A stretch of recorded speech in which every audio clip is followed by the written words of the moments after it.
Preis. Han sing nummer 3 uten lopen med Baum.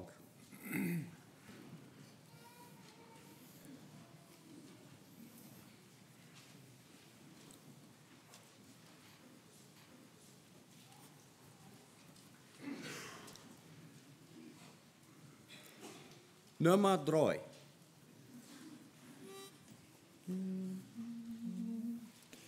Hört den großen, starken Namen Jesus Christus, Gott und Herr.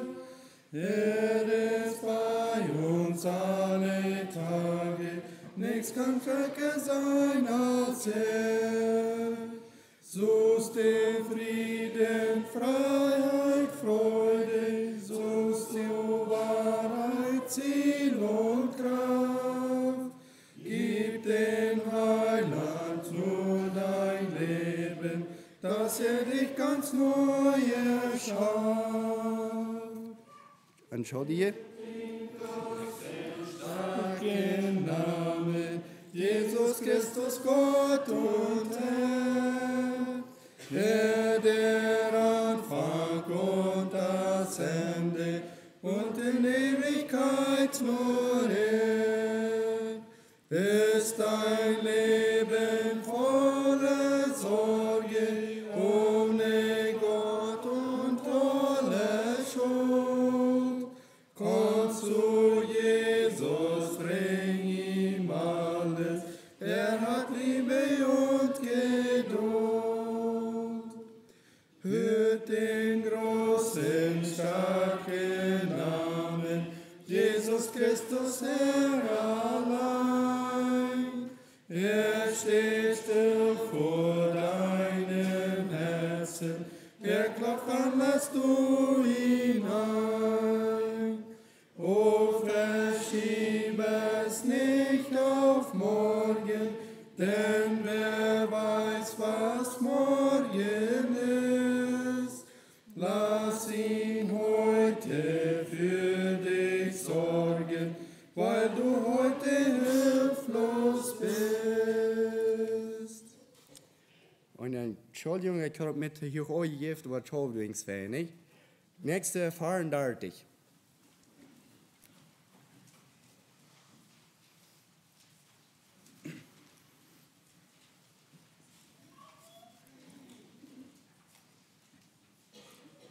Feurendartig.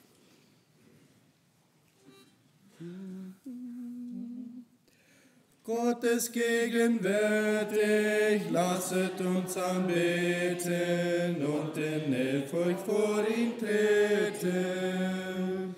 Gott ist in der Mitte, alles in uns schweige und sich in nichts vor ihm beuge.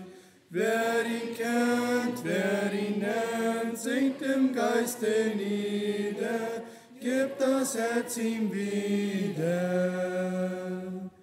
Gott ist gegenwärtig, dem die Cherubinen Tag und Nacht gebeuget dienen. Heilig, heilig, heilig, singen ihm zur Ehre aller Engel hohe Chöre. Herr, vernimm unsere Stimme, auch wir geringen, unsere Opfer bringen. Majestätisch Wesen, lass uns rechtlich preisen und im Geist dir Dienst erweisen. Mächtig wie die Engel, wir stets vor dir stehen und dich gegenwärtig sehen. Lass uns dir für und für trachten zu gefallen, liebster Gott in allen. Du durchdringest alles, lass dein Licht uns spüren, in nichts unser Herz berühren. Wie die zarten Blumen will ich sich entfalten und der Sonne Stille halten, dass wir so still und froh deine Strahlen fassen und dich wirken lassen.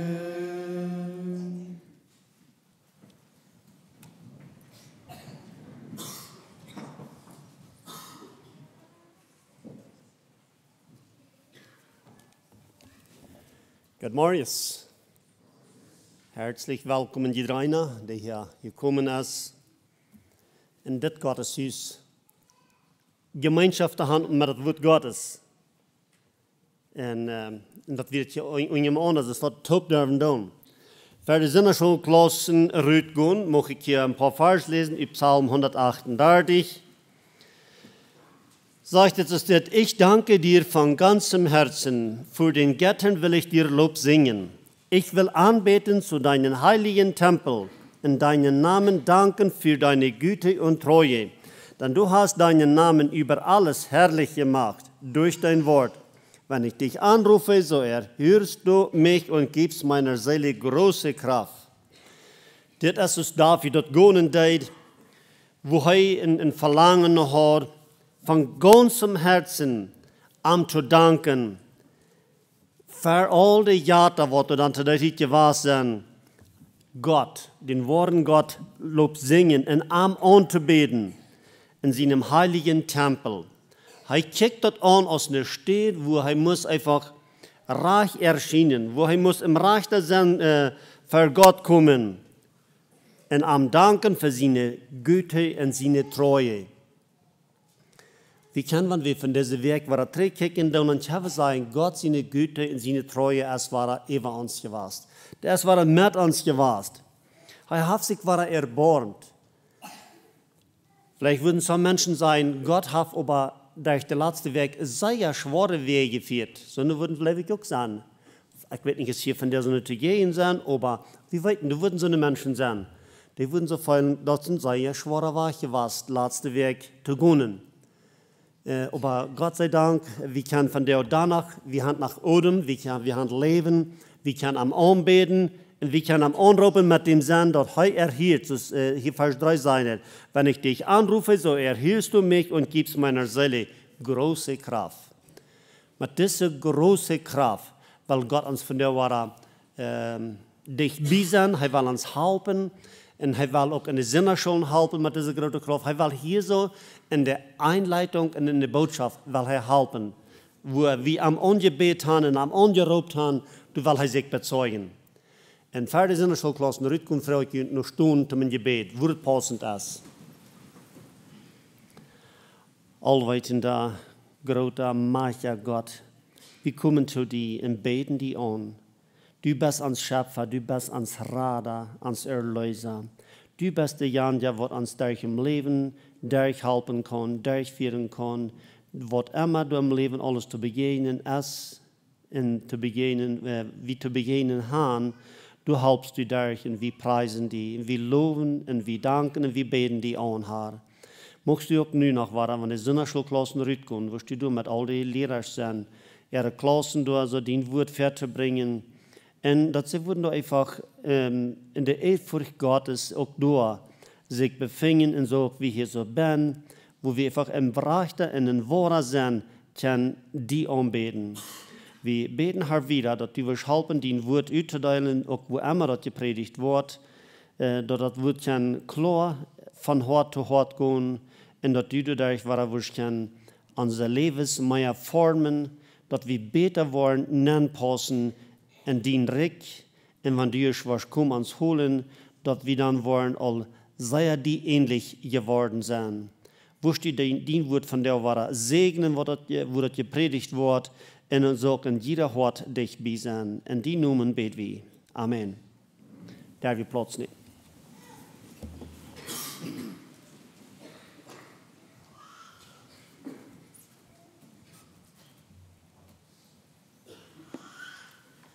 Vorher 159.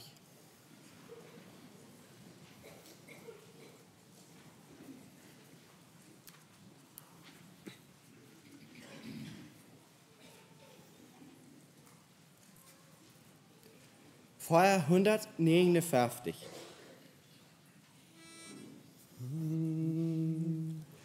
Mein Gott und ich, wir wandern hier zusammen, durch Freud und Leid, wie Freunde es nur tun. Und wenn die Welt in Hass und Leid entflammet, mein Gott und ich, wir bleiben stets uns treu. Und wenn die Welt in Hass und Neid entflammet, mein Gott und ich, wir bleiben stets uns treu. Durch schwere Jahre hat mich begleitet, in der Gefahr war mein Schutz und Heil.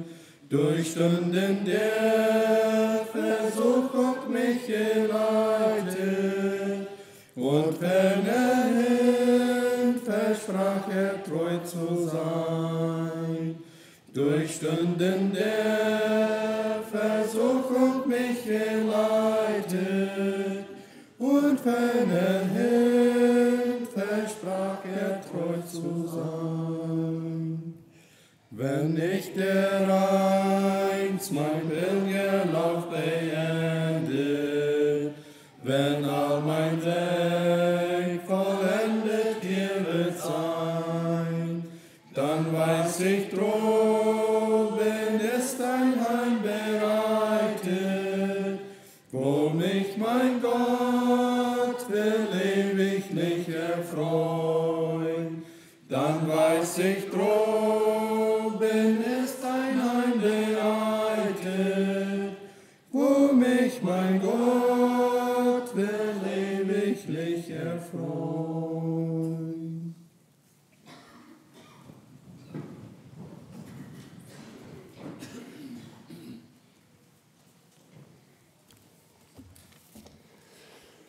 Dann weiß ich, droben ist ein Heim bereitet, wo mein Gott mich ewiglich will erfreuen.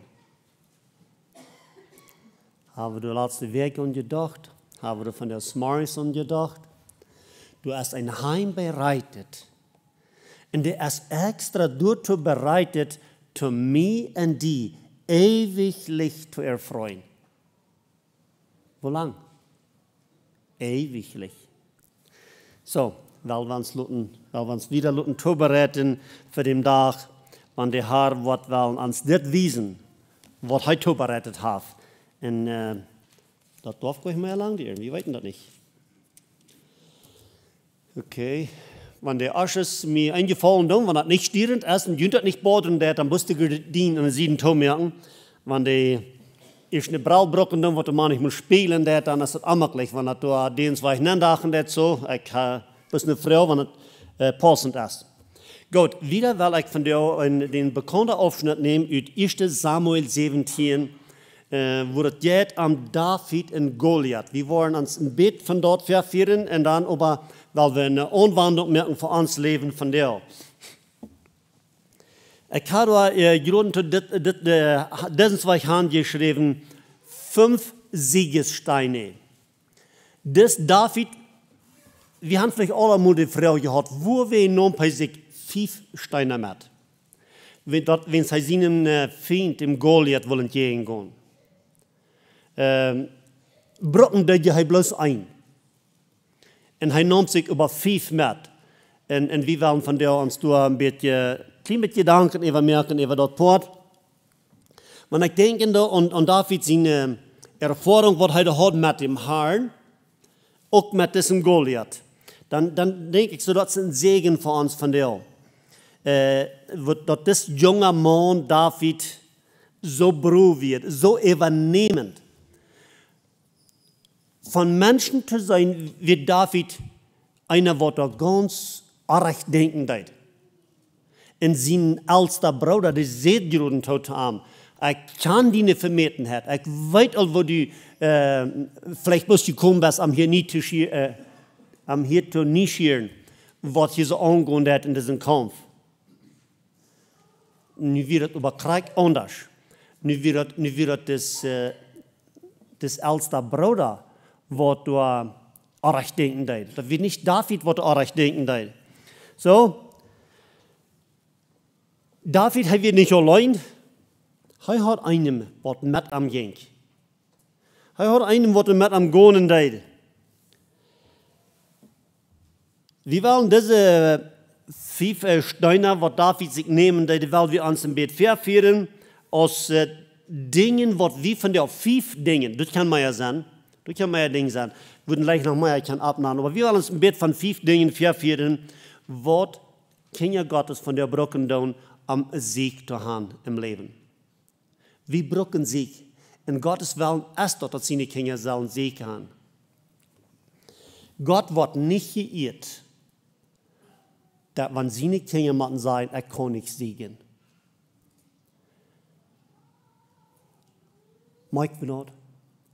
Gott wird nicht geirrt durch dem, wenn seine Kinder sein, kann nicht siegen. Damit sagt man, dort, die kann 2 Dinge sein, aber mehr.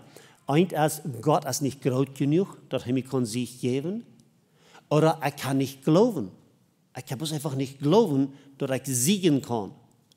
Ich sage nicht mit das nicht, dass wir sind immer alle voll im Sieg. Das meine ich nicht zu sein. Bloß, wenn wir hier mal wieder was verführen, wir wollen erst mal bloß 1. Samuel 17, 40 bis 51 lesen. 1. Samuel 17, Vers 40. Die Geschichte ist sehr interessant, wenn wir von wieder verablesen, dann mag man über bis 40 anfangen.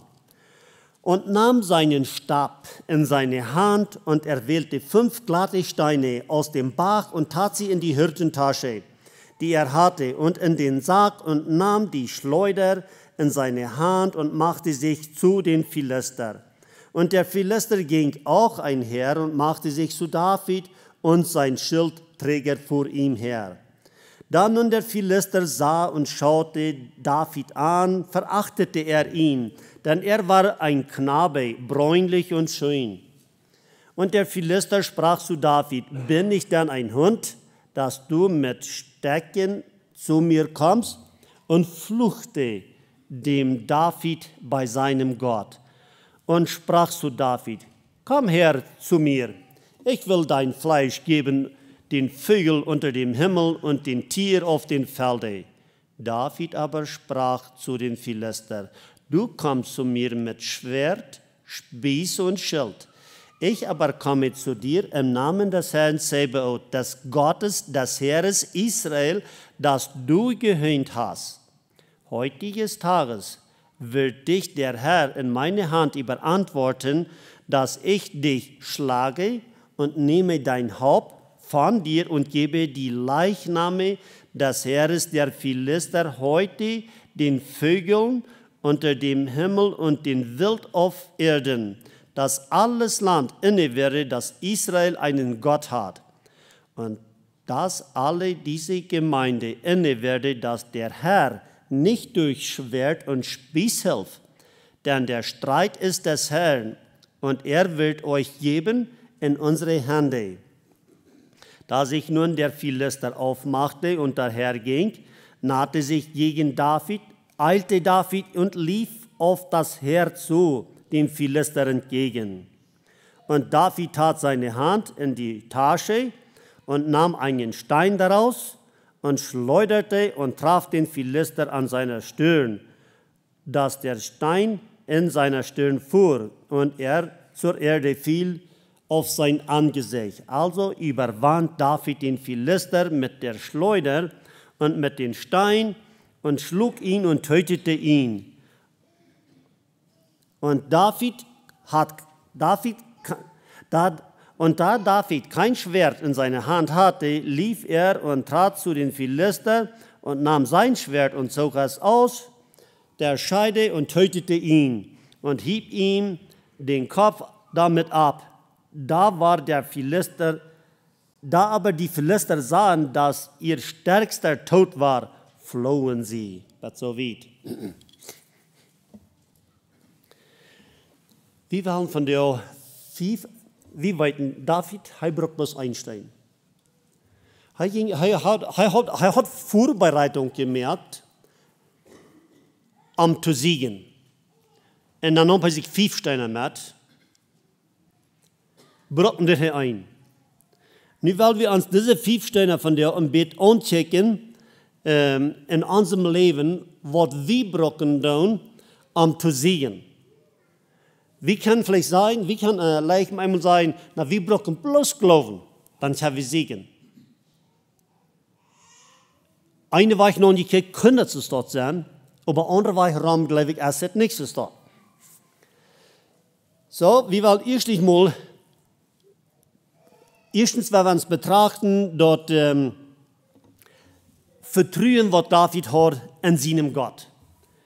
Kriegen dort, wo die Philister diesen David bei seinem Gott verspotten hat, wo er dem fluchen hat, sagt dort hier so, David mögt dort nichts ut. David mögt dort nichts ut. Er ging Krieg in dem, was Jan Philister so für nichts achten hat, in den sie nun ging haben.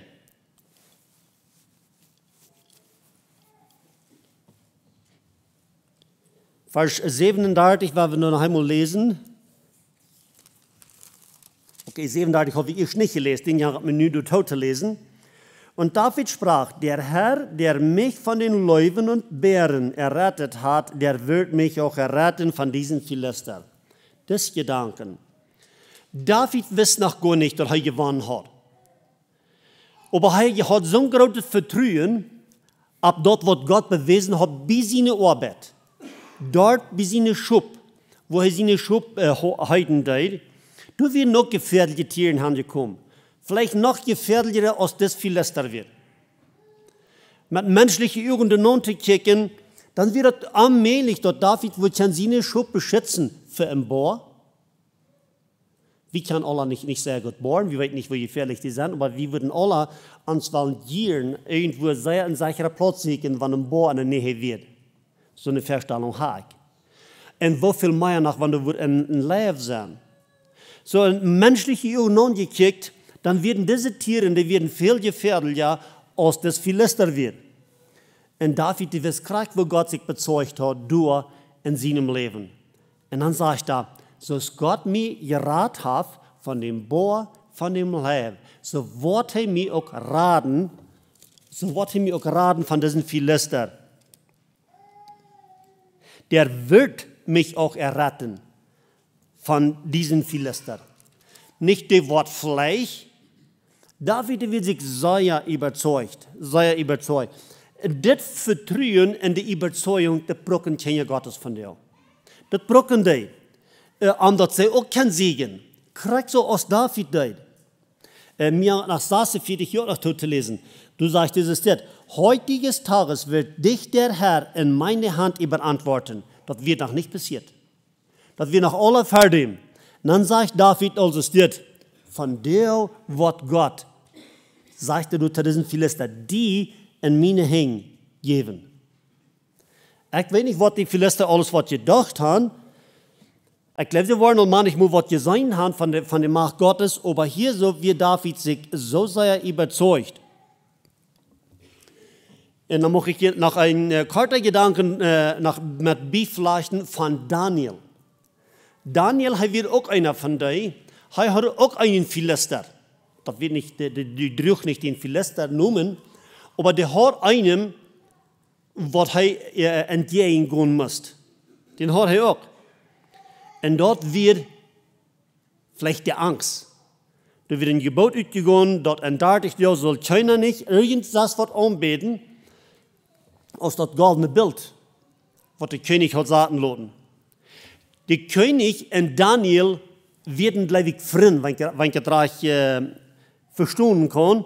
Das König, der gleich Daniel. Das König wird wohl nicht sein sehr smart gewesen, dass er können weiten, was seine Deiner Krieg im Sinn haben, was seine Deiner im Sinn haben, dass Daniel soll angebracht werden. Wenn der König auch gieren würde, dann wollte es Daniel beschützen. Aber der König, der hat sich gelassen, vielleicht sozusagen überreden, um ein Gebot merken, was seine Deiner sich werden einig geworden, was sie wollen tun. Und dann, wenn dort ist, wo durchgeführt worden, diese Menschen, der handlewig all, die Menschen, das ist Daniel, Entschuldige, das ist ein König, seine Diener, die haben all gewusst, dass das Daniel, die wird danach kommen beten. Die wissen, dass das Daniel, das ist ein beständiger Mann. Der hat was sehr forstet. Und dann kriegt so passiert. Wenn das Bild ist, wie gemerkt worden, gebaut wird ausgegangen, und das wird gestampelt, das wird vorig, das ging nicht zu ändern. Aber was das König danach sagen, dass den Gott, den was du ehren lässt, der muss die helfen. Der muss die helfen. So, ich glaube, Grund für den König, der hat auch ein Bett, was gesungen von dort, von diesem Gott, wo Daniel verleben hat. So, und auch Daniel, der wird geraten, was immer davon streng abkommen hat. So, auch Daniel wird ein Vertrauen. Sein Vertrauen zu Gott hat am bewahrt. Da hat er nicht geloten, dass das Daniel durch Wort von den Leibs verraten. Ein Leiterdichter jetzt ist das, vertraue dem Herrn und fürchte dich nicht. Ich weiß nicht, ist das ein Gesangbuch ist, aber wir haben die einmal gehört, wo das ist. Jedenfalls, das Vertrauen im Herrn. Geschwister, das Vertrauen im Herrn braucht wie von dir. Wir brauchen dort. Dort habe ich sehr nötig, dass wir das haben. Hebräer 10,32 sagt, dass werfet euer Vertrauen nicht weg, weil es eine große Belohnung hat. Vertrauen ab Gott hat eine Belohnung. Den Vertrauen, was du hast ab Gott, bekommt eine Belohnung ab. Du wirst dich nicht täuschen.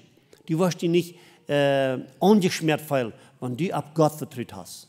Keinmal hat sich wer euch geschmerzt, wer ab Gott vertraut hat. Ein zweiter Punkt. Glauben. Einfach, dass wir am Glauben leben, dass wir den Glauben ganz fest haben ab Gott. Hebräer 11, Vers 1 sagt, ohne Glauben ist unmöglich, Gott zu gefallen. Weißt ihr was noch nicht? Ohne Glauben ist unmöglich, Sieg zu haben. Nicht Gott zu gefallen, auch nicht im Sieg zu leben. Manchmal kann man vielleicht noch ein oder andere Ding über Siegen, aber in Wirklichkeit braucht wir Glauben, um völlig Sieg zu haben. Psalm 84, ich habe ein Vers, wo da auch sagt, dass Gott die gibt Sieg. Psalm 84, Vers 8. Sie erhalten einen Sieg nach dem anderen, dass man sehen muss, der rechte Gott sei zu Zion. Sie erhalten einen Sieg nach dem anderen, dass man sehen muss, der rechte Gott sei zu Zion. Und dann 1. Johannes, ist auch ein paar Vers, wo es sehr fein beipassen. 1. Johannes 4, Vers 4.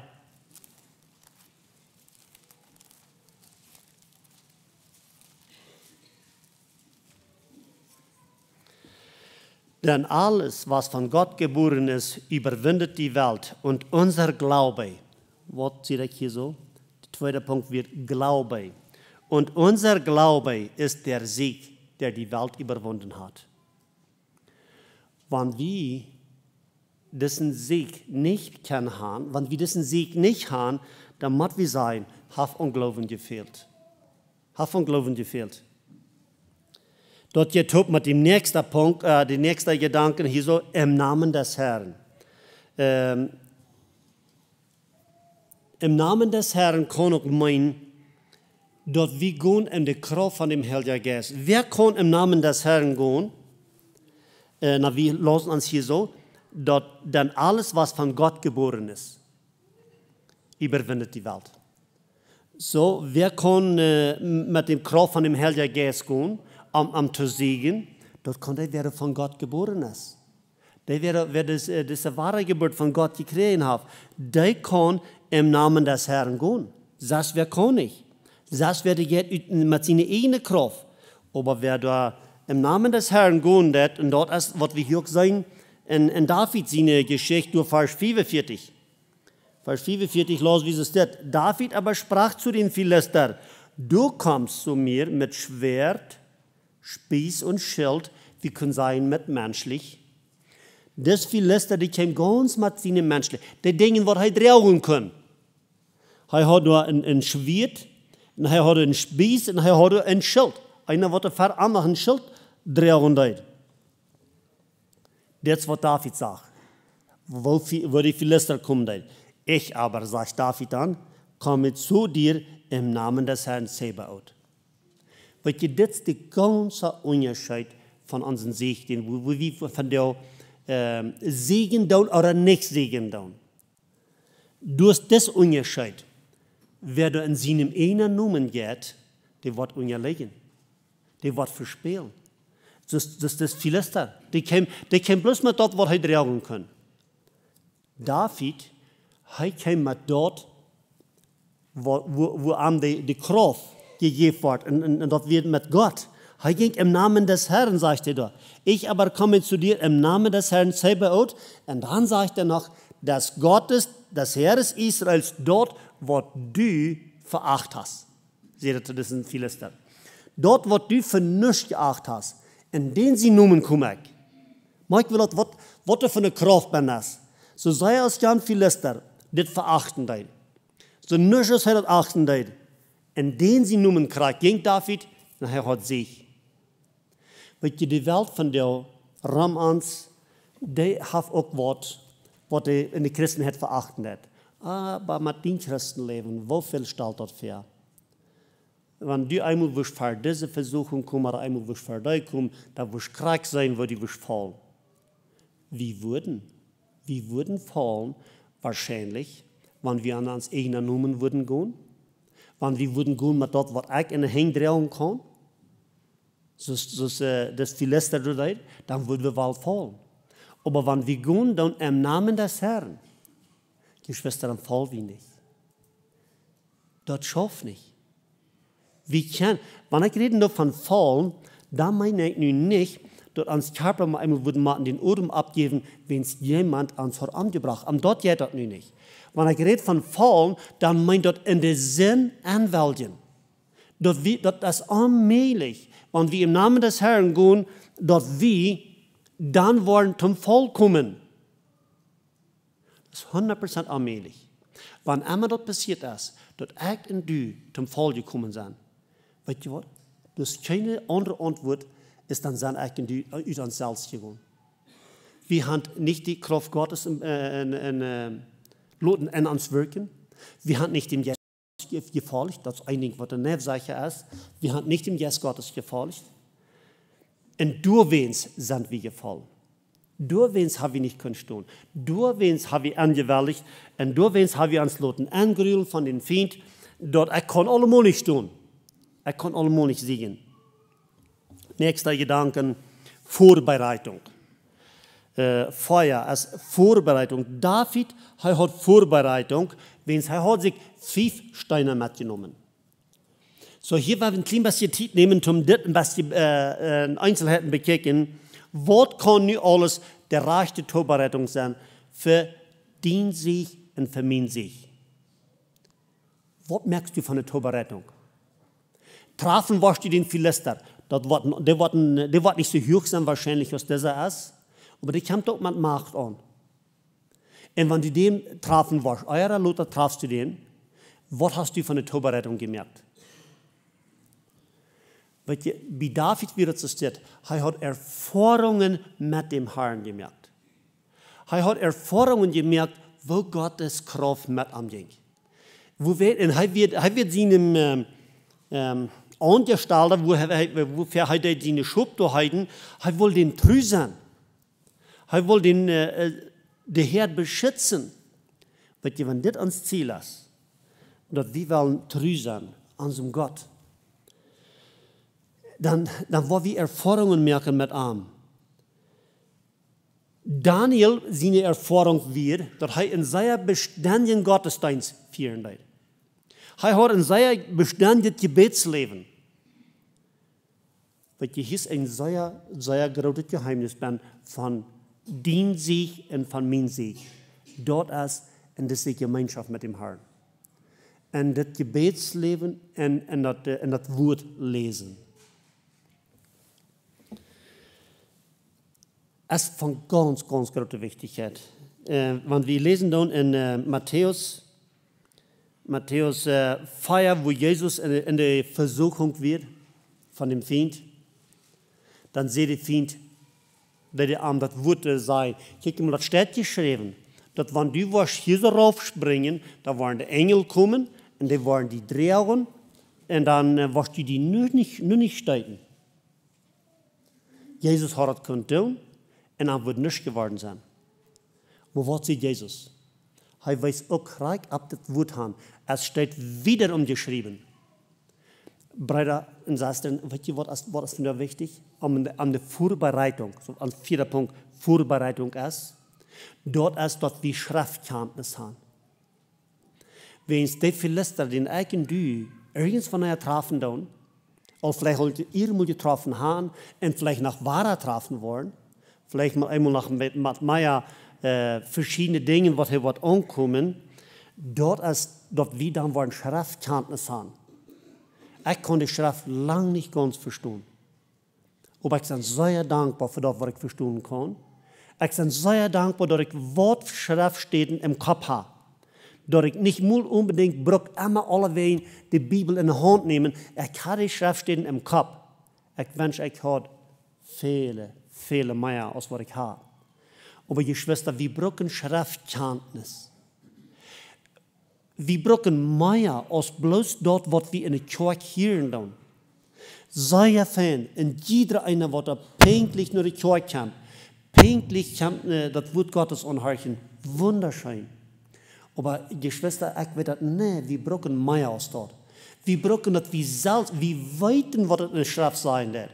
Ich habe gestern mal, some von denen, die werden hier so auf die Mana-Top kommen, ist hier so. Und dann wird uns nur noch was gesagt. Some, die haben bloß gehört, vielleicht, was die Eltern an die Verfahren gesagt haben. Und ab dort werden sie gegangen. Und niemand einmal war das Wort gelesen. Dann sagen sie, das habe ich nicht gewusst, dass in der Schrift so eine Stunde. Wohin sage ich das dann?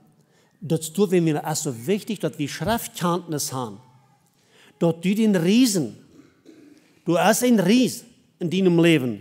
Und der will die ein Tag, dann will er die Sonne voll abstellen, wo er die Wort zum Voll bringen. Und er will auch mich. Er will auch mich. Der Fall, der hat er auf verschiedene Wege angestellt. Und er will dort so merken, dass den Gott, was eigentlich dein tun, der soll zu Schanden gebracht werden, mit dem dort eigentlich nicht siegen kann. Weil wir das gar nicht loten. Weil wir mit das Wort bekannt sind, weil wir das Wort studieren, und dann mit dem sind, weil wir dann Pferdeweich gehen. Ich will hier noch einmal, war aus 1. Samuel 17, Vers 47 und 48 lesen. Und dass alle diese Gemeinde inne werde, all diese Menschen, die top werden, an die Philister Hand, und er kommt, dass der Herr nicht durch Schwert nach Spieß hilft.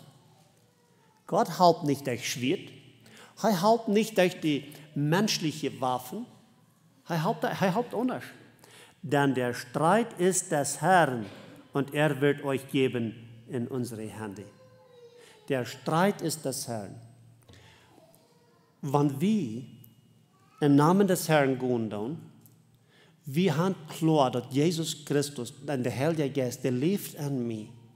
Und mit dem sind wir gegen den Philister, dann darf wir ruhig Angst haben. David, er rannt den Philister entgegen. Das muss sehr fremd geloten haben, mit menschlichen Augen angekickt. Ein Mensch, der da viel höher ist, als das kleine Hortjung. Und nu wird das kleine Hortjung einfach dem mal entgegen ran, der wird Anwalt anbringen. Ich weiß nicht, was die Schrift steht in Jakobus 4, meint das, wenn es sagt, dass widersteht dem Teufel, so flieht er von euch. Das David, hat den Feind war stehen. Er rannt ihn entgegen. Ich weiß nicht, ich würde sagen, wir sollen einfach unsere Versicherungen entgegenrennen, dort meine ich sagen. Aber das Wort sagt uns, wir sollen wahrer stehen. Und wahre Stunde haben wir bloß wahre dann, wenn wir im Namen des Herrn gehen. Dann haben wir wahre Stunde haben. Dann haben wir auch so, dann flieht der Teufel von euch. Und weißt du was, den geradsten wahre Stand, den ich du abwiesen kann, jenem Satan, weißt du, wo der ist? Vielleicht hat jeder als klar in jenem Horten. Wo ist der geradste wahre Stand, wo du abwiesen kannst, wenn der Philister in waffene Gestalt, immer die ankommen wird. Wo ist der geradste wahre Stand? Vertrauen in Schriftkenntnis, in Glauben auf das Wort Gottes. Dann kann die Finte durch je.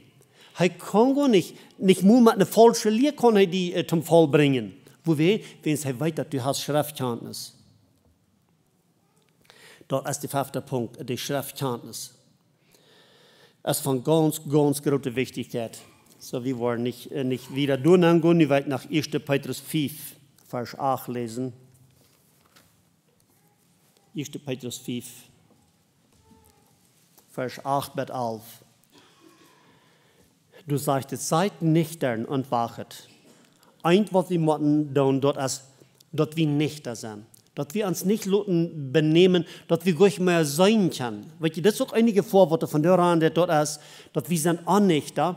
Wir möchten doch durch in Wort von der Gestalt, dass vielleicht an uns noch kommen wird. Das Wort sagt, als auf einer Ante steht, dass er kann wahrscheinlich kommen aus dem Engel des Lichts. Wo wirst du dann weiten, als das dein Feind ist? Wo wirst du das weiten, als das der Feind ist, was die will in den Vollen bringen? Der wird die will dienen Gott mit die Taub zu Schande bringen, wenn die kommen wird aus dem Engel des Lichts. Schaff nicht anders, als wenn du die Schrift kann warst. Wenn du was bekannt mit dem Wort Gottes. Du hast die Nanje studiert. Du weißt, an was du die kannst erkennen, als das was abrechnet ist oder nicht. 1. Petrus 4, Vers 8. Seid nüchtern und wachet, denn euer Widersacher, dient jener, dient Feind, der Teufel, geht umher wie ein brüllender Löwe und sucht, welchem er verschlinge. Dem widersteht fest im Glauben, so ist David deut, fest im Glauben, den und jen. Und wisset, dass eben dieselben Leiden über eure Brüder in der Welt gehen. Der Gott aber aller Gnade, der Gott, der mit seiner Gnade Kraft und mächtig ist, und allmächtig ist, der uns berufen hat zu seiner ewigen Herrlichkeit, der wird uns aus Sonne, was wir im Namen des Herrn gehen, berufen haben, zu der Herrlichkeit, zu dem Himmel, in Christus Jesus, der wird euch, das ist das Wort, euch, die ihr in einer kleinen Zeit leidet, vollbereiten, stärken, kräftigen, gründen. Das ist, was Gott wird tun. Gott wird das tun. Wenn wir in seinem Namen gehen und wir den Feind tun, er wird das tun. Er wird uns den Sieg geben. Der Streit ist des Herrn, los wir uns zuerst. Ihm sei Ehre und Macht von Ewigkeit zu Ewigkeit. Amen.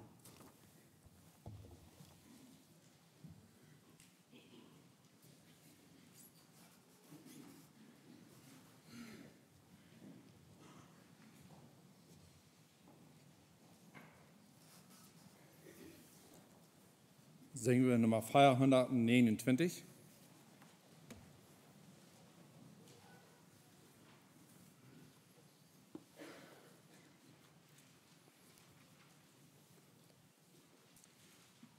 Feier 129, wird Frauen abstunden, wir posten das.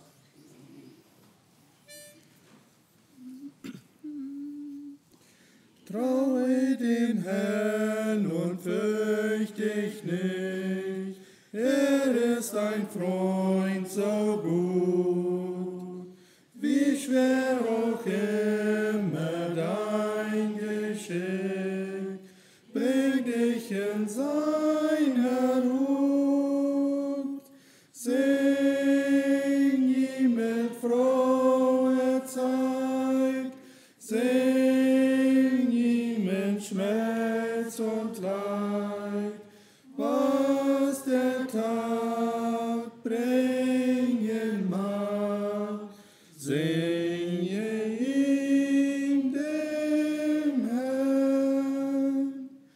Glaub seinem Wort und zweifle nicht, er lässt dich nie allein. Sein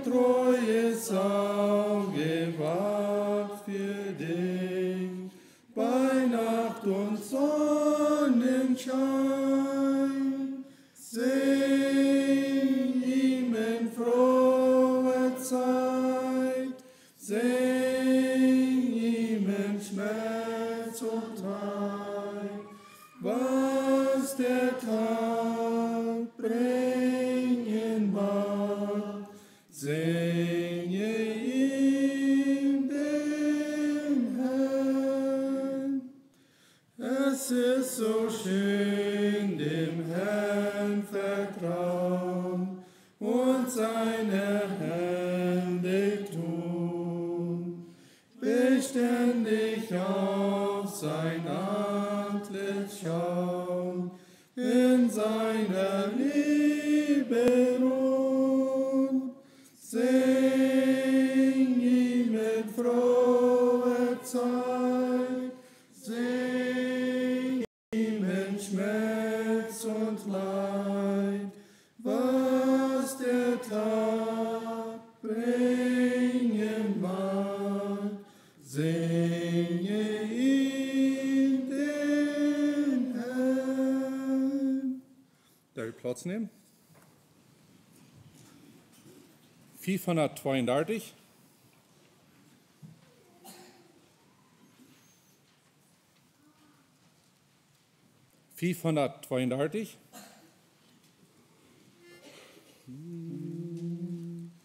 Steh ein für Jesus, zum Kampfe stell dich ein. Der Ruhm der Kreuzesfahne darf nicht verloren sein. Ihr folgt von Sieg zu Siege, ein großes, mächtiges Heer, bis jeder Feind geschlagen und Christus bleibt der Herr.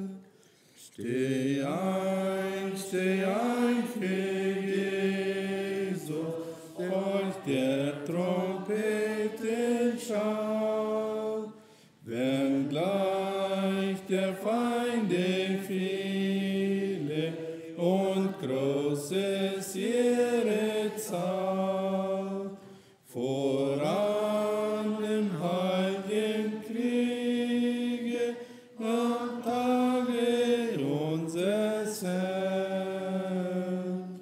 Als Streiter kämpfe mutig, der Sieger ist nicht fern.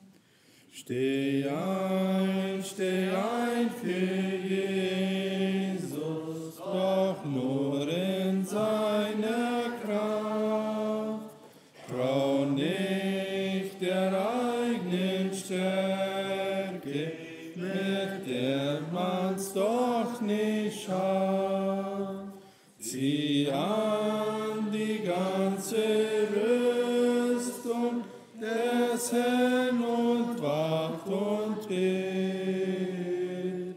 Stell dich zum vollen Einsatz, der zur Pflicht ergeht.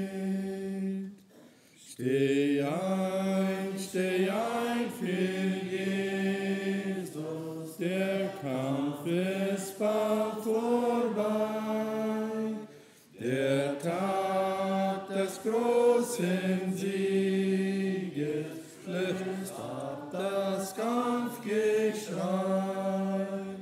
Dann wird den Überwinder die Krone der Herrlichkeit,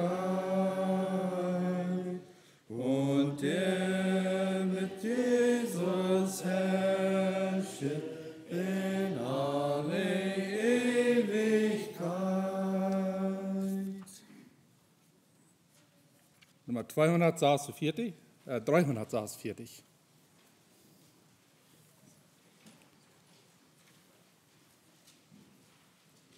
346.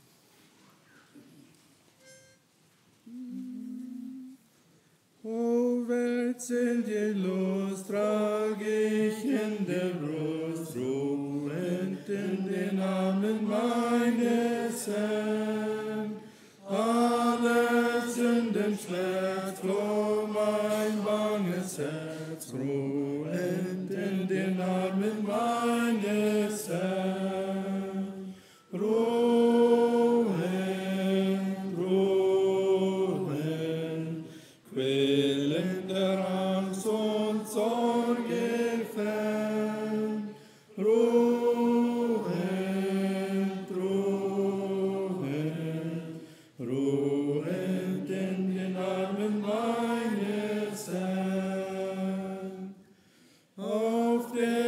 schmalen Bahn geht es Himmeland ruhend in den Armen meines Herrn.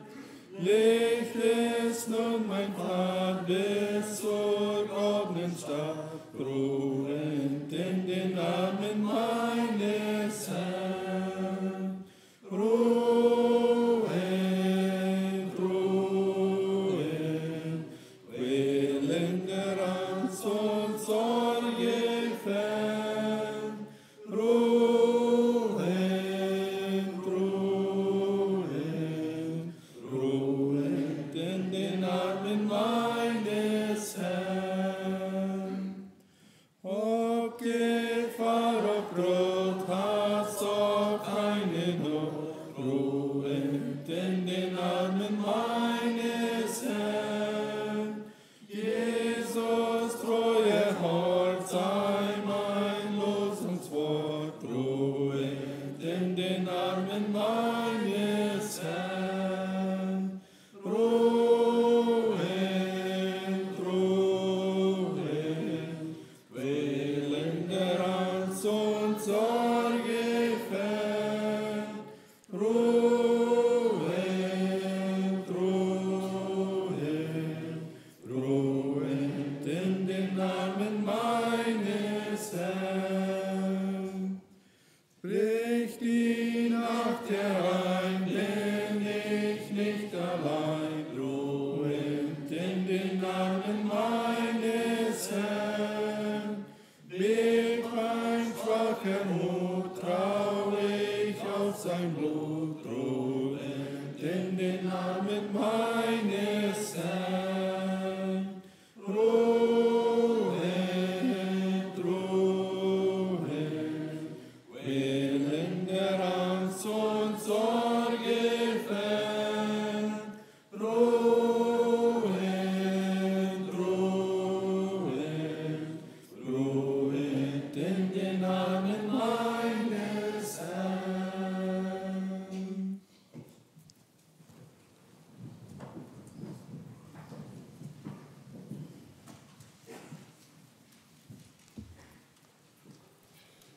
Ruhend in den Armen meines Herrn.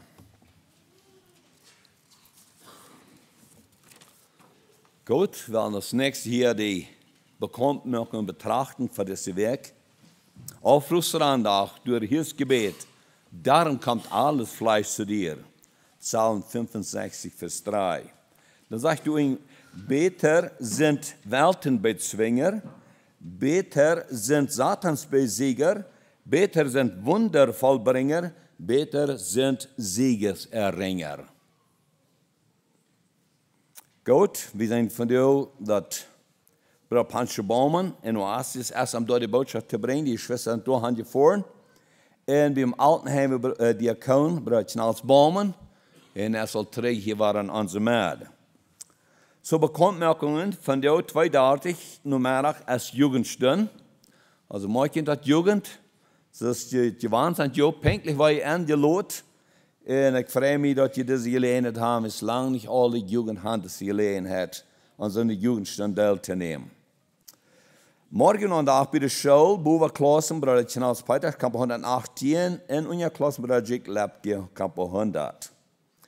Drittens, Montag, Klock 7 Uhr, als Älteren Abend hier bei der Schule. Und bitte, Älteren, kommt alle, sagt es hier. So Schuleltern, da wird nur gecheckt in die Wünsche, weil da können möglich machen, alle am Platz zu sein für diesen Elternabend. Viertens, Dienstag, Klock 7 Uhr, als Chorübung, wo die Chor totkommt, um Leute anzuüben und wieder zu dienen in der Gemeinde.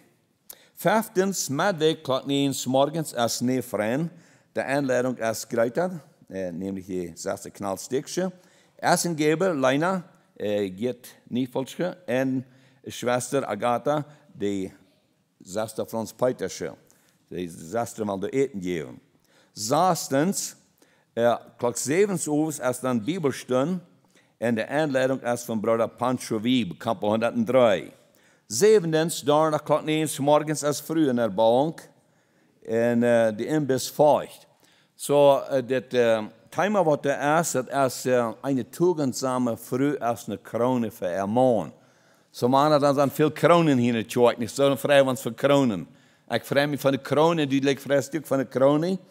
En het time ik gaat, krijg ik deze kronen voor de man dort te zijn. Gevraagd als mijn vrouw dat dort te brengen. Waar we beden voor dat, ja. Achtens, klok 7 overs, als een koerijwing. En negens, het lekker tijd wordt dan ook ongerecht zijn. Dat is te donderdags overs. En dan tiendens, vrijdag klok 7 overs als Jugendabend. Elftens, nächste zondag 8:30 morgens als öffentliche Gebetsstunde.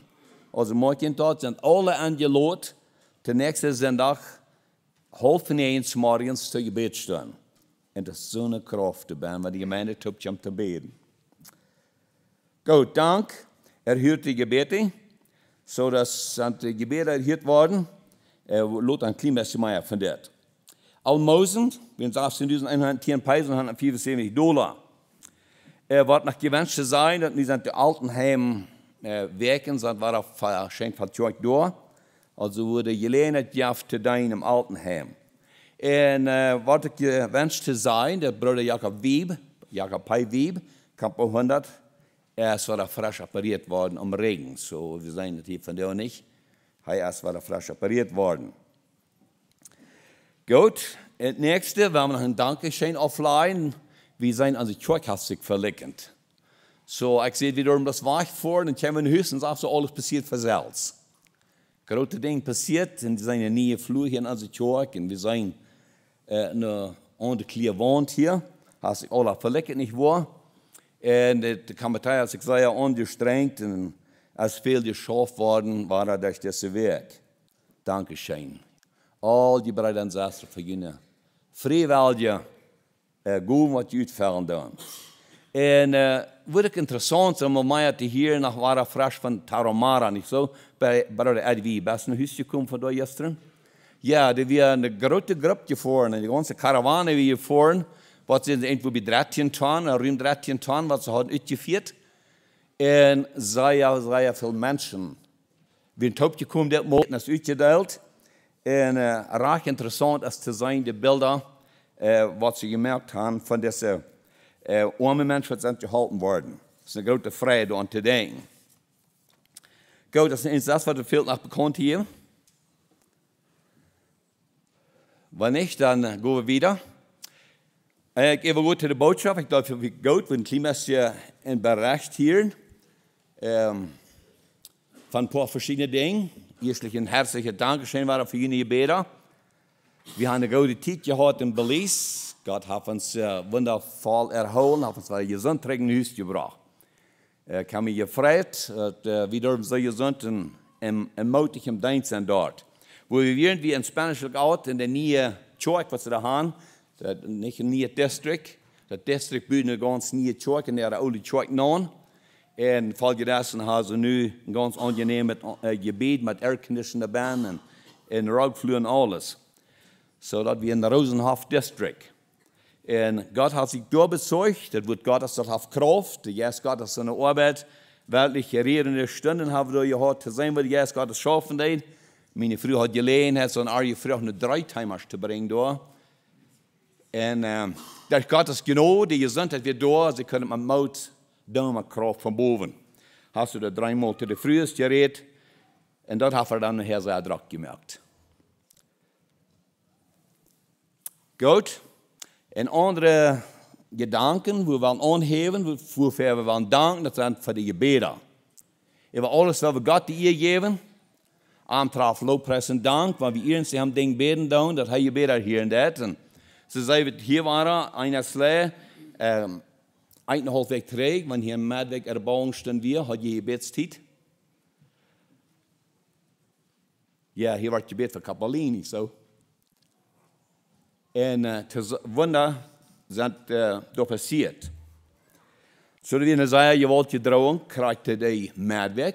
En dat is hoe we echt en al die deine leiders en de groep nemen zijn, en ze willen beden, maar wo je Bibelstunden weer en zo wieder. Zoveel als mogelijk kunt opkomen beden. Jugendleiter müssen sich verantwortlich wollen beten.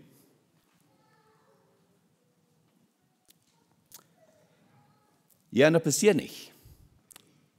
Passiert nicht. Aber was passiert?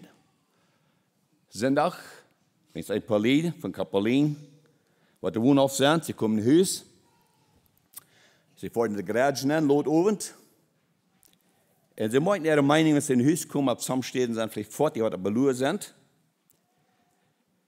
Und wenn sie sich in der Garage nennt vor und kijkt heim und spielt, dann sind eine Herde Mann und Jugendjungs kommen in die Garage an die Rand. Die Garage ist halb voll, mit dem, der durchkommt, ja, der war auf, dass die automatisch das dort schaffen. Und dann seien sie dort, ich habe eine Herde an, und sie sind mit ihrer Familie, ab 2 Sätze Pickup.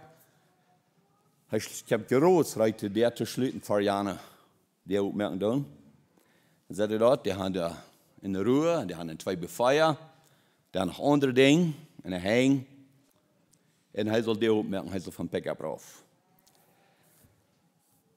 So, Gott leidet tot, dass ich kann noch abstarten frisch. Sie stunden hingen fair, weil ich fängt Sachen an zu backen. Backerüten, dann stunden sie fahren Pickup. Er soll nicht fahren, fängt Sachen an zu fahren. Andere schwimmen auf die Hütten ab. Und dann hat er bis mit Schwung vom Haft gefahren, macht sie darauf. Kriegt er mit einer Ruhe in den Windschild und Pickup Windschild 2 schlägt. Und dann sind diese Notbüten. Was sind sie? So, ich muss mitteilen, was tun Gebete? Was für eine Kraft ist im Gebet? So, hier in der ganzen große Gruppe rein, Gott leidet nicht zu. So, sie war ich noch Chanus. Gruppe kämpfen hier an. Und sie rauben an, was ist der Rot? Und der Kommandant, die kämpfen was ist entgegen. Da war ein Gasttisch, da war arg wie Chanus. Und vorbereitet von, wenn das Eiris kommt, am bedroht zu leben. Und es muss all weiten, wo wegen ist das alles passiert. Wo ist das passiert? Das ist Tüß und der Garage ist das passiert. Wegen was? Wenn sie wollen eine Unterschule anfangen. Wir wollen nach seinem Meier zu lehren.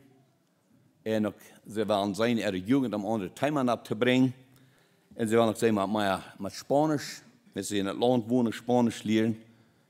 Und dann sagt der Kommandant so, gib mir mal das Vornummer von der Chef von der Kolonie. So wieder wollte ich nicht alle Einzelheiten verteilen, aber das soll nächste Weg, ich will kartlos im Bett, aber in 14 Monaten soll das in Casa Grande alles für ihr Satz kommen. Und dann ist über sehr gepracht worden, als es nicht wird worden, als das ging zu canceln. So sind der Kommandant angerufen, montags morgens. Der war da, das ist die Vorstehende. Und sie haben diese Männer angerufen, was mit der Schule haben, frisch angefangen, weil die bitte nicht mit das wiedergehen. Das ist nicht ein anderer Weg, zu nicht lesen. Und so, sie haben gesagt, sie können wieder eine Schullehrer holen, das kann Schule sein. Weil wieder die Zukunft was sein, das weiß ich von dir noch nicht. Aber eines weiß ich, Gott hat Gebete beantwortet. Es drang wie gewaltig. Gott hat Gebete beantwortet. Und wir können von dir danken. So, dass wir nicht am große Geschichten verteilen, wer ist der Gewinner, nicht wieder aus große Geschichte ans Gott ist der Gewinner. Heißt die Jans ja, wer Ding wundervoll ausführen kann. Aber so weit. Gut, ans Thema von der ist das Gebet der Gerechten. Und da haben wir uns das Tagsvers, ein paar Verse nehmen aus Jakobus Kapitel 5, Vers 17 und 18. Entschuldige mich, Vers 18 lasst ein Jakob. Das gerechte Gebet vermag viel, wenn es ernstlich ist. Elia war ein Mensch gleich wie wir und er betete ein Gebet, dass es nicht regnen sollte. Und es regnete nicht auf Erden, 3 Jahre und 6 Monate. Und er betete abermals und der Himmel gab den Regen und die Erde brachte ihre Frucht. Das gerechte Gebet vermag viel, wenn es ernstlich ist. Das wird ans Tags von dir sein. Wenn Elia nicht wie ein gerechter Mann war, würden Dinge nicht passiert sein, was nicht passieren können. wo in dieser Ding passiert, was da passiert mit Dorwing, wird Elia in Gottes Öl in der Reich der Mann wir. Da kann Gott sich so wundervoll beweisen in seine göttliche Kraft durch Elia, dass Elia hat gebetet, dass es nicht regnen soll. Und wo seht er das? Zu wem seht er das noch nicht regnen wird? Er ging direkt vor den König Ahab und sagt, der Gott, vor dem ich stehe, übernehme ich das zu sein, das wird für 3 Jahre und 6 Monate nicht regnen. Und das regnet nicht. Das gerechte Gebet vermag viel, wenn es ernstlich ist. Und dann los uns hier, dass Elia, wenn es tätisch arm wird, dann betet er, dann regnet das war. Weißt du, wie allmählich war, wenn es nicht wie ein gerechter Mann war. Das spornt uns an zu beten und spornt uns an, ernstlich zu beten. Weil das Gebet so viel Kraft hat. Wir wollen 3 Punkte miteinander gehen, woran ein ernstes Gebet besteht, wo die Bedingungen sind von dem Gebet und woran die Kraft liegt in so ein ernstes Gebet. Wenn irgendwie ein guter, starker Beter war, dann ist es uns Herr Jesus. Wir finden bloß ein Lukas Evangelium. Bloß das ein Evangelium ist nicht besonders stehen, dass der Herr Jesus gebet hat. Wir sehen, dass Lukas heeft dat immer wieder rüht, wo Jesus Zeit genommen hat zum Beten. Warum das Herzenssache, wir ab Zwischen Gottes sehen wir, ab Zwischen wir was sicher über alles, danach, wir haben das sehr wichtig, dass er immer wird im Kontakt sein, in Gemeinschaft mit seinem Führer, in der viel Gebet. Er hat die 12 Apostel wählen. Da wird die ganze Nacht über dem Gebet. Das wird uns Lukas Kapitel 6, Vers 12 und wieder sein. Wir haben ein mit der Hand rein. Lukas Kapitel 6, 12.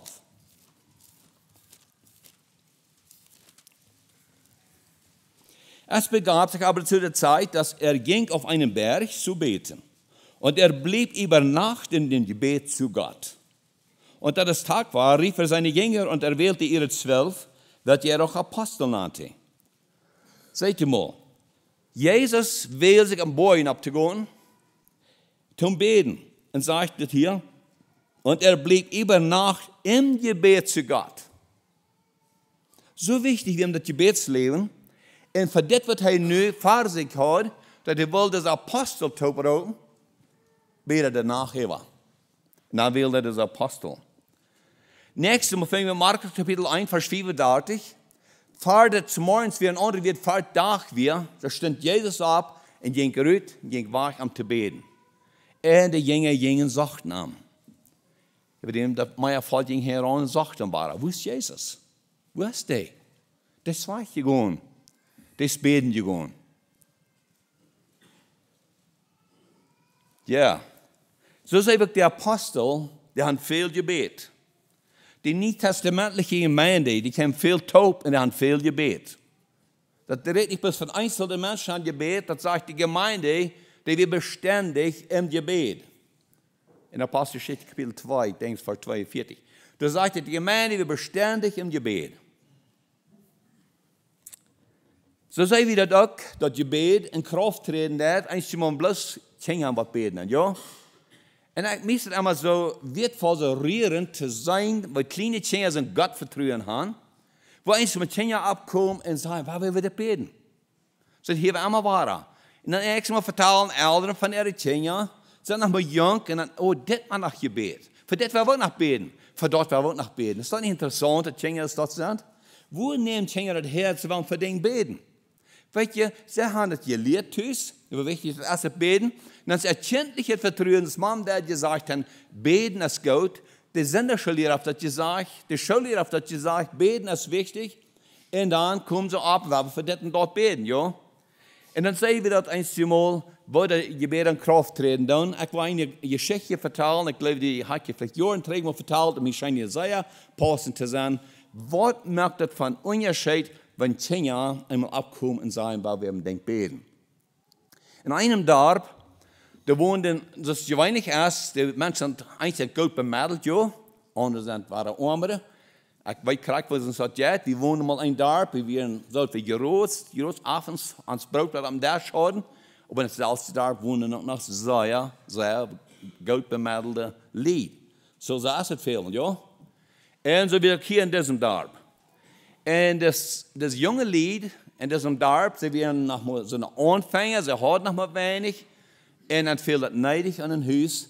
En dan eenmaal zagen ze de mogelijkheid, door weer een naad het huis te kijken. En dat weer van deze grote rikken boeren in dat dorp. En ze gingen het huis aan en 5 tolings. En jeder jaar eine toling, 5 tolings dat huis te betalen. Goed. Ze schaffen sehr mutig verder weg. Ze können tolings merken. Ze hebben 3 tolings gemerkt. Dan hebben we dan wat das junge man krank, dan starft hij. So, diese Früh weiß nicht mehr, wo nur die Tolings zu merken. Und es geht nicht sehr lang, dann der andere Onkel, das ist Erland, der starb weg. Und dann, was passiert dann? Dann hat der Sohn von der Familie, wenn es die reiche Familie, die hat ihn schrieb das und checkt mal all die Papiere da. Er wusste zusammenlegen und Schuld beahnt, wie sein Vater an die Schuld gehabt. Dann hat er uns die Papiere da und sagt, oh, das wird früh. Da fängt er den Kontrakt an. Dat is 5 tolings dat huis al betaald. En hij vindt dus niet dat die tolings niet gemerkt worden. Zo hij gaat met dit naar de vrouw. En dan wist hij dat en zegt, check mal, we leren een toling. Nou zegt de vrouw, weet je wat? Dat is alle up to date. met 5 tolings zal dat gemerkt worden en 3 zijn al gemerkt. En 2 veel nog te merken. Nou, maar dat zo als er de 3 gemerkt zijn, dan wist me dat. Hast du Grund dafür? Yes. Die derde Tag lebt, das ist unterschrieben. Das ist vorig. Na, dann wissen wir das. Sie denkt, sie weiter kriegt, wo das ist, sie geht näher. Und sie sägt nur das Buch, wo das alle beschrieben, der Kontrakt beschrieben ist, das unterschrieben ist. Sie sägt und sie fängt das Buch nicht. Und dann über dem sagt das junge Mann, ich gebe die 2 Wochen Zeit. Du wiest mir das ab, oder du verlässt das Haus. 2 Wochen gegen Tau. Aber arme Frau, was nu? Sie sagt noch wieder, eine Schifflot nach der anderen Schifflot und einmal dann hielt sie Eva, sie weiß bloß nicht, wo das zu merken soll, das Haus verloren. Und dann sagt die kleine Schnauze immer, Mama, die hielt da war. Mama, was ist? Mama, was ist? Na weißt du, ich finde das Buch nicht. Wir sollen mehr aus dem Haus tragen. De mama, kunnen we niet graag nu even dit beden, vraagt de kleine Knals. Ja, dat gaan we. We houden voet stil, zegt mama. Oh, zegt Knals, wil je hem iets zeggen? Dat komt naar weer 3. Zegt Knals, zich 3 de top dolen en dan beden ze.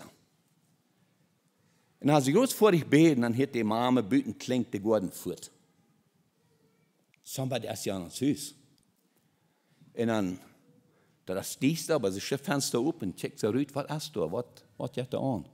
Sie kann das nicht sein, maar den sie das Fenster aufgeschoben haben, dann kommt ein Feld im Fenster an die Flur. Nu ist die kleine Knals ganz ewig. Ein Feld im Haus, da wird geriepen. Rand der Feld hier an und sagt Mama, check mal das Feld, Angst ist der Knals, Angst ist nicht so. Sie geduldig Knals. Nach vielleicht das Feld hing am Shop, sie hatten ab dem Schriebdasch, da ist ein Bäckershop oben stehen, und dort fliegt das Feld her. Und dann schafft die Mama sein, den Schriebdasch mal wieder zu rutschen, um das Feld frei zu machen. Sie fährt den Dasch an und sie putzt alles, was sie kann, sagt ihr nur, sie kann den Schriebdasch ein bisschen wieder rutschen. Dann hier fällt das in den Flur. Ja. Check sie, sie kriegt das Buch, was sie lange noch gesagt hat. Ja, hier ist es. Sei schwer ein Jahr nüber, sagt sie, hier ist das Buch. Dann sagt der junge Mann, weißt du was? Ich will beginnen am Haus, wenn sie beten werden. Und ich lachte, dass die Leute doch was tun wollen. Aber nu sage ich das. Jeden Gott ist ein Leben, ja Gott. Jeden Gott hat Gebet erhört. Und weißt du was? Hier ist noch alles auf Null. Brauchst nicht wieder tun.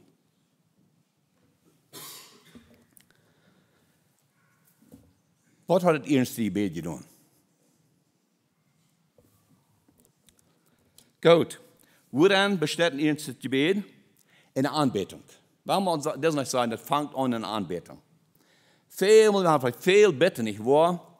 Aber wo kommen wir unser Reich in ein ernstes Gebet an?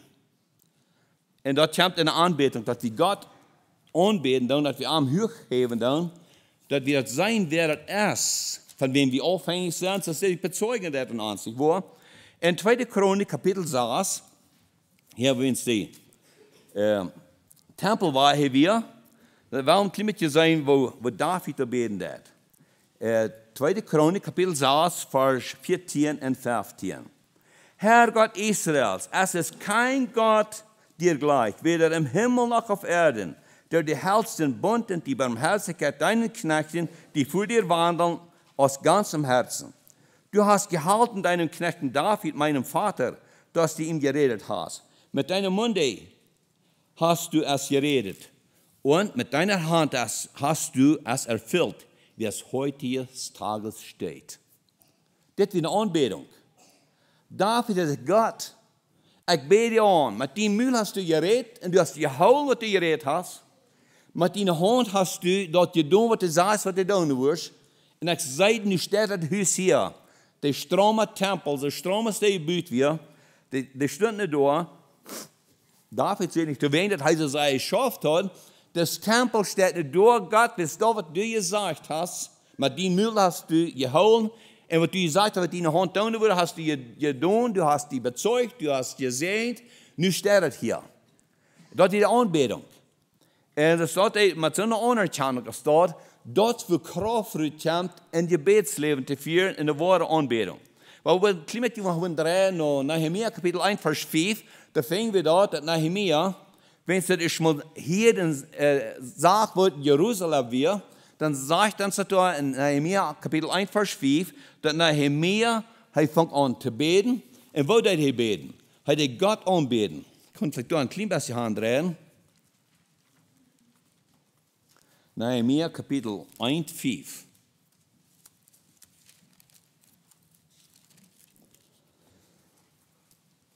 Vers 2 habe ich auch gelesen. Aber solche Worte hörte, saß ich und weinte und trug Leid etliche Tage und fastete und betete vor dem Gott des Himmels und sprach, ach Herr Gott des Himmels, großer und schrecklicher Gott, der hält den Bund und die Barmherzigkeit denen, die ihn lieben und seine Gebote halten.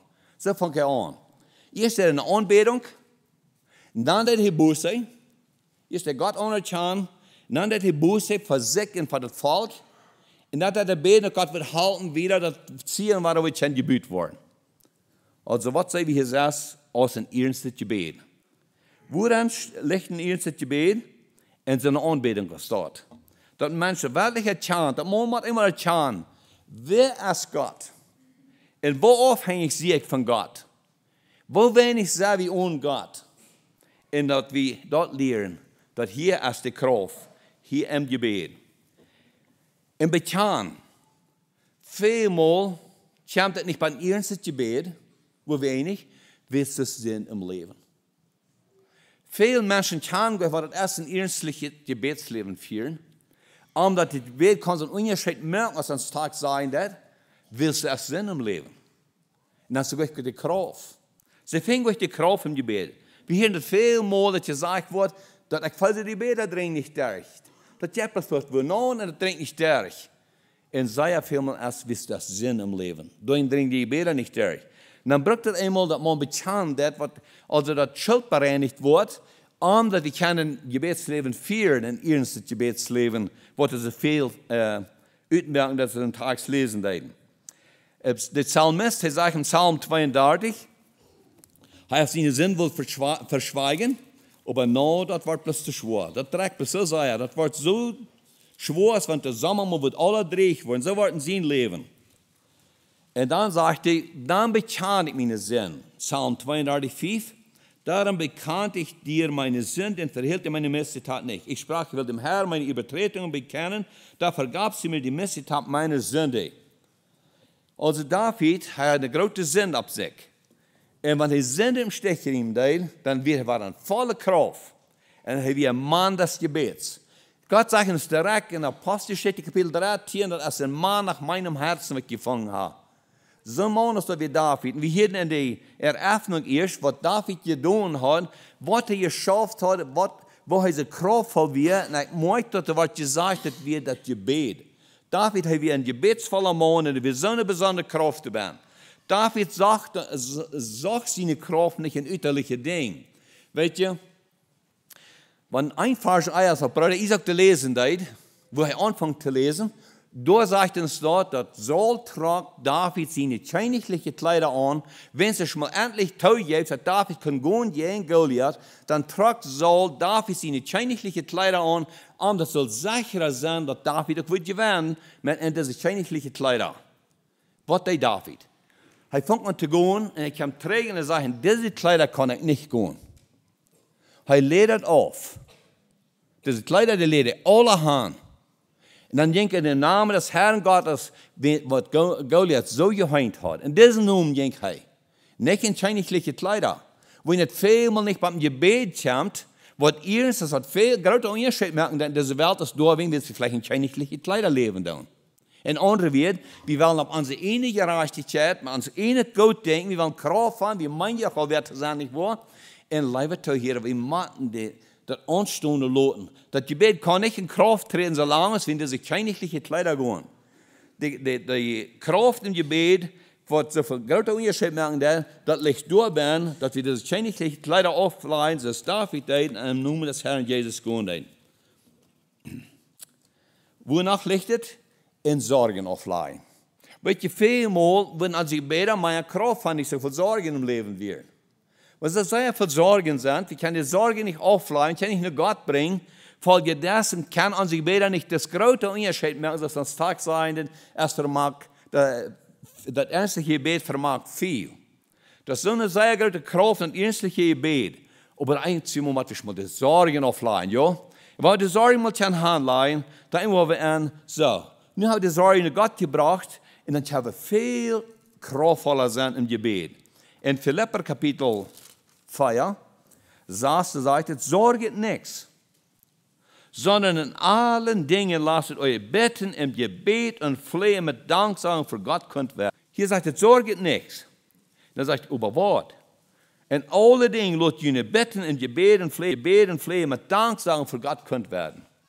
Weil wir nicht danken dann, weil wir nicht danken können, haben unsere Gebete nicht die Kraft, was die sollen haben. Bis wir haben für die Versorgen.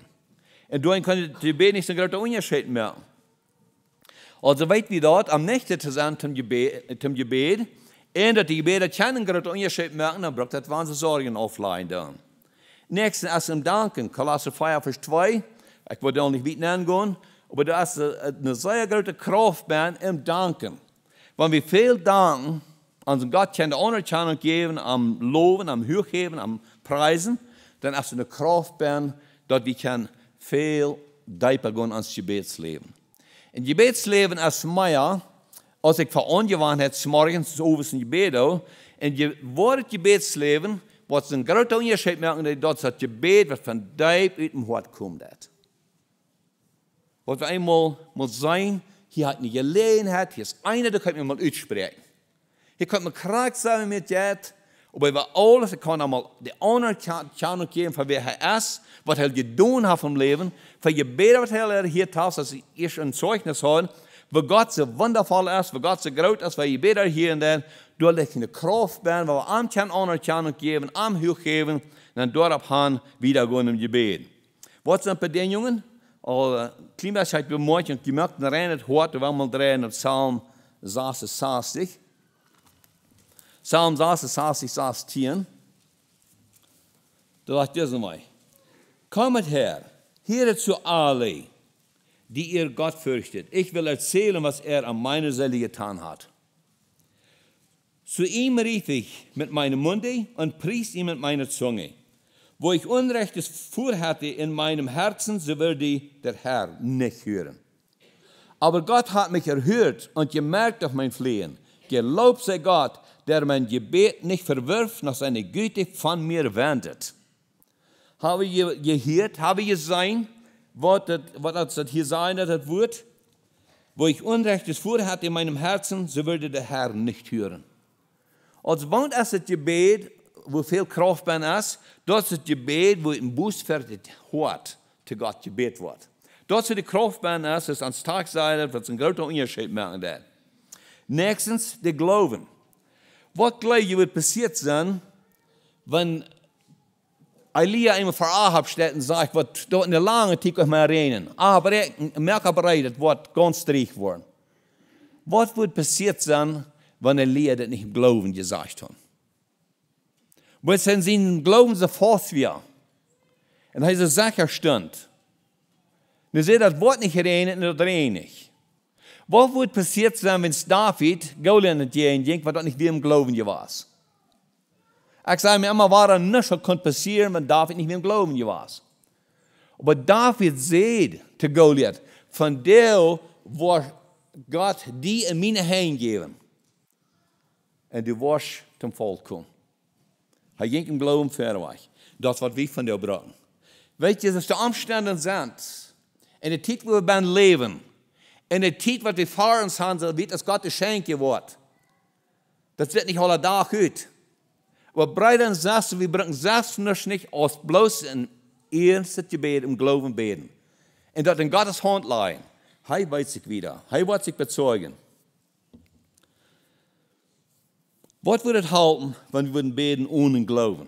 Na, beten wollte das, als gelehrt worden. Aber ich glaube, was würde es halten? Was würde nützen? Wir haben da in Markus Kapitel 9, was Jesus sagt, in Markus Kapitel 9, Vers 23, ein Bruder kommt sehen. Tjentne Jesus, sehen, was mondsichtig wir, wollen nicht weit angehen, Kartenkleber Bemortung. Jesus sagt zu diesen, alle Dinge sind möglich dem, der glaubt. Die Jünger, der hat nicht rot vergessen, aber Jesus sagt, alle Dinge sind möglich dem, der glaubt. Und das bald schrie des Kindes Vater mit Tränen und sprach, ich glaube, lieber Herr, hilf meinen Unglauben. Er schrie das Vater, was ein kranker Kind hat, ich glaube, lieber Herr, überhalt mich von meinem Unglauben los. Das ist so viel Unglauben. Also, wenn es einmal war fragen, da ich werde im Glauben beten. Weil mir Dinge wichtig sind. Wenn ich Dinge für mich habe, und ich kann vielleicht nicht durchschicken, so wieder, kann ich im Glauben, der für Gott handelt. Heute vertrauen, dass der Herr wird jemand weiten. Nächstens braucht es eine vergebende Anstellung. Und mit die Gebete kann in Kraft treten, dass das an der Zeit und an dem Tag, das gerechte Gebet vermag viel, wenn es ernstlich ist. Dort erst eine vergebende Anstellung. Ohne vergebende Anstellung hat unsere Gebete auch Kraft. Und dann möchte manchmal so Menschen, die kämpfen sich mit was dran. Die haben Jahren mit das Selbstgedenken gekämpft. Und kann nicht überkommen, kann nicht loslassen, kann nicht vergeben. Und weißt du was? Das Gebet kann viel mehr ausmachen, wenn der Jans immer loslassen. Durch so eine Kraft muss sagen, okay, im Namen des Herrn Jesus. Jesus, du hast mich vergeben und ich will vergeben. Ich will loslassen. Ich vielleicht kurz über morgen merken, das wünsche ich, weil ich sehe, was wir zwei schlagen. Wunderbar. Nächsten Tag, ein paar Futter, ich komme mit er sehen ab. Wir wollen den Schulden entrechten. Je darf nicht tun.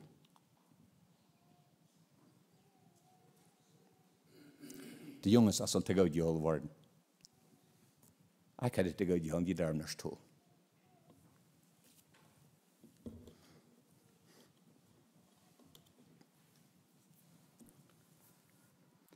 Nächste Mal, was sind die Bedingungen? Das sind die stille Stunden mit Gott.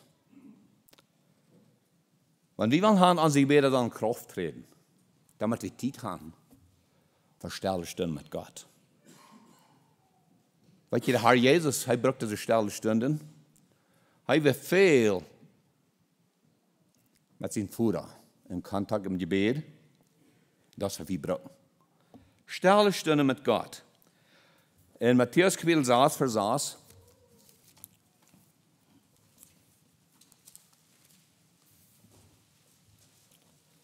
Wenn aber du betest, so geh in den Kämmerlein und schließ die Tür zu und betest zu deinem Vater im Verborgenen. Und dein Vater, der in das Verborgene sieht, wird dir es vergelten öffentlich. Hörst du mal? Jesus sagt, wenn du beten das, dann geh in den Kämmerlein an und schließ dir die Tür. Was will der Herr Jesus jemand lehren? Schließ dir auf von alles, was dran dir ist. Nimm die Zeit von der stille Zeit mit Gott. Da kann eins mal am Tag der rechte Zeit sein, nicht so? Eins mal am Tag der rechte Zeit mal aufschließen von der Arbeit und spenden mal eine stille Zeit mit Gott. Das gerechte Gebet vermag viel, wenn es ernstlich ist. Wirklich da mal groß worden, was ist ein Gebetsleben? Dat mal anerkennen, dat Gott sieht nicht. Gott kann ich nicht. Aber mit meinem Gott kann ich über die Mauer springen, sagt der Psalmist. Dann ist es ob. Also hier sind ein paar Dinge. Letztens noch, woran die Kraft sich bewiesen hat in erster Gebet, im persönlichen Leben von den Kindern Gottes, von den Gläubigen. Wir sehen es da, dass Nehemia, er ging in die Arbeit. Nur dem, was er so viel Zeit gespannt hat im Beten, ging in die Arbeit. Und dann schafft er, und er schafft mit Überwindung. Der Mur wird durchgestellt. Aber da wird viel gelacht. Wiederholend wird gelacht. Und der Fing wird immer weiter. Und der Brauche wird im Gebet zu Gott. Er fängt mit Gebet an. Dan går we bij het 4. kapitel, wenn sie finden so gewaltig toben, in Nehemia Kapitel 4. Die sollten tob ganz gewaltig sein, und wollen das sein, das verstehen. Und dann sage ich, Nehemia, wir stellen den Hut, jene fing, Tag und Nacht. Und einmal sagt er, und wir beten. Dann beten wir. Stärken unsere Hände. Haar merkt unsere Hände stark. Dann går wir das 6. Kapitel Nehemia. Wir beteten, dann beten wir. Das war eine neue Kraft. Das wird die Kinder Gottes brauchen. Das wird sich anlegen. Das will mich an Mut haben. Das will mich an Frau sein. Das will mich an von sich sorgen. Willst, wir leben und gebeten, ja? Das ist Kraft. Wonach ist diese Kraft? Das ist im persönlichen Leben, das ich alle erwähne. Das ist in den Heimen. Wo einzelne Heimen sind, wo Gott gedient wird, dat zal veel kracht uit de einzelne Heim rausgekommen. Sehr viel Kraft. Und wir checken einen Mann, und ich muss wirklich Jesus kennen, aber er wird in Gottes Kirche Mann, er betet viel, und mit seiner Familie taub, sagt uns dort, zu deinem Gott, und was passiert. Da fingen wir in Apostelgeschichte Kapitel 10, von dem Cornelius. Cornelius hat in Gottes Kirche Mann, und er sagt hier, er betet viel, hij gaf immer waren Almosen. Apostelgeschichte Kapitel 10, Vers 21 und wieder. Und da fingen wir, wo Petrus der Hand kam nach Cornelius, und Cornelius konnte mit das Wort bekannt worden, wo das Heim rückkommt, dass wir die göttliche Kraft wird offenbar, und dem, dass das Heim viel gebet wird. Und nächstens, sag ich schon erwähnt, in der Gemeinde. Da kommt viel Kraft aus der Gemeinde raus. Wenn die Gemeinde viel im Gebet ist, wenn ich wohin komme und ich will an, in der Gemeinde wird wenig extra Zeit gespannt im Beten. Als Gemeinde. Zum Beispiel vielleicht als Männer oder als Frühes oder als ganze Gemeinde taub. Dann nicht Zeit gespannt wird zum Beten nach taub. Dan heb ik allemaal met bezorgd te veel. Wat er nu Kraft zijn. Waar we nu Kraft hebben in deze wereld waar we leven te staan. Ja, wir haben alle unsere persönliche Gebetsangelegenheiten, nicht wahr? Wir haben alle an der Stelle stehen mit Gott als Kinder Gottes, was sehr wichtig ist, der Herr Jesus hat dort. Aber Gemeinde, wir brauchen dort, dass wir taub stehen und beten. Und ich freue mich, aber uns Bulletin sagt, nächstes Jahr, als der Herr will, wir leben, komm ins Gemeinde, war taub, wir beten. Das ist eine göttliche Kraft. Und ich danke meinem Gott, und es ist ans Tag sein, dass das gerechte Gebet vermag viel, wenn es ernstlich ist. Weil wir taubstehen und wir wieder beten. Gott hat Wunder getan und Gott wird noch mehr Wunder tun. Ich zweifle nicht. Ich weiß, er wird noch mehr Wunder tun. Wir bloß beten. Und weißt du was? Erwartungen passieren hier und dort. Gestern kriegt ein frischer Anruf, eine frische Kolonie, wo eine große Erwartung gibt und wo wir eine Hilfe gerufen wird. So wir bloß taubstehen, wir beten. Gott ist eine Arbeit. Man tut sich nicht, wir passen das.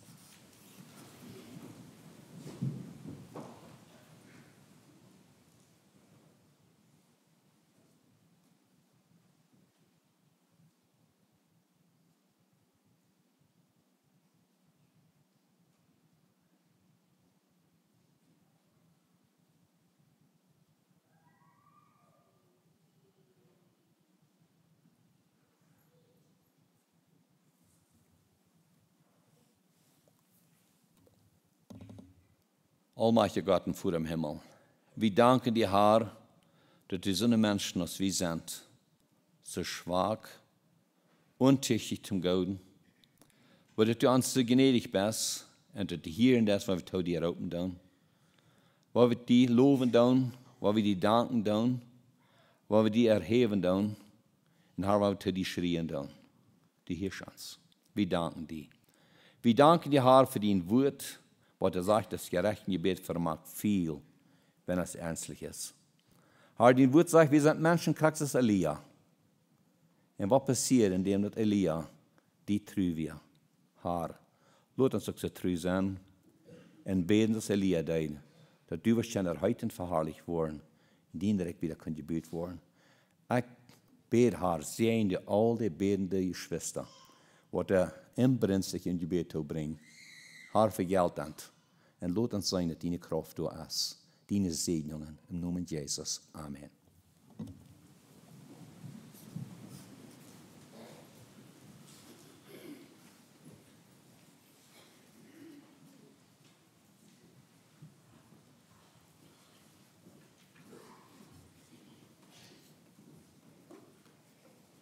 Nummer 205 in den Glaubenslieder.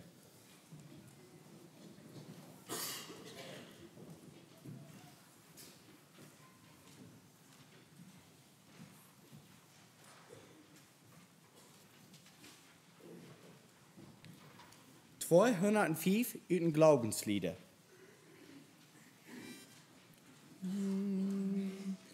Gott, gib mir deinen Geist zum Beten ohne Unterlass. Getrost im Glauben hinzutreten, wenn ich dein Wort mit Freuden fass. Und auch im Glauben hinzuknien, wenn ich in Furcht und Jammer bin. Im Schrecken über meine Sünde sei dies mein Ruf, erbarme dich. So oft ich mich so schwach empfinde, sei dies mein Seufzer, stärke mich. Sink ich, so werde dies mein Flehen, Herr, hilf, sonst muss ich untergehen. Fühlt Seel und Leib ein Wohlergehen, so treib es mich zum Dank dafür. Lass du mich deine Werke sehen, so sei mein Leben stets von dir. Und find ich in der Welt nicht Ruhe, so steigt mein Sinn im Himmel zu. Ist der Versucher